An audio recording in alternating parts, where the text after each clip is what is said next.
2018 पासून सोशल मीडियावरती शेतकऱ्याच्या व्यथा मांडत होतो आणि थोडं घाबरायचो बरं का सुरुवातीला, कारण दबाव येत होता.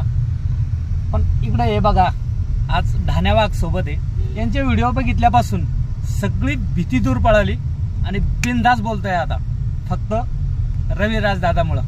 दादा खरंच तुमचे खूप खूप धन्यवाद. अरे धन्यवाद काही नाही. या महाराष्ट्रात नाही, या भारतामध्ये प्रत्येक व्यक्तीनं बोललं पाहिजे, प्रश्न विचारलं पाहिजे. डॉक्टर बाबासाहेब आंबेडकरांनी लिहिलेल्या संविधानाने सामान्य माणसाला सगळ्यात मोठा अधिकार दिलाय, तो प्रश्न विचारायचा, मांडायचा.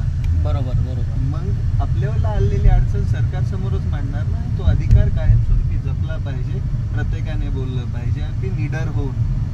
हे बघा, हा महाराष्ट्र किंवा हा भारत देश भांडगुळ नेत्यांच्या नावावर केला नाही. बरोबर. हा सामान्य जनतेचा महाराष्ट्र आहे, हा सामान्य जनतेचा भारत आहे. आणि इथं प्रश्न विचारायचा अधिकार सामान्य जनतेला आहे. मुख्यमंत्री झाला म्हणून तो दुसऱ्या कोणाचा होत नाही, तो सामान्य जनतेचाच असतो. जनताच नसेल तर मुख्यमंत्र्यांचं काय काम? त्यामुळं कायमस्वरूपी जनताच मालक आहे, जनतेलाच सगळं करायचं आहे आणि जनतेशिवाय कोणालाच काहीच पर्याय नाही.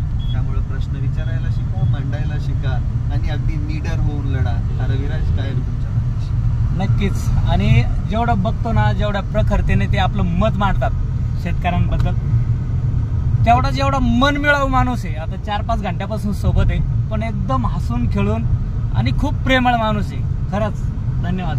तुमचं प्रेम आहे, तुम्हा सगळ्यांचं प्रेम आहे म्हणून रविराज आहे, नाही तर रविराज नक्कीच नक्कीच तुमच्या सोबत राहू, सपोर्ट करू.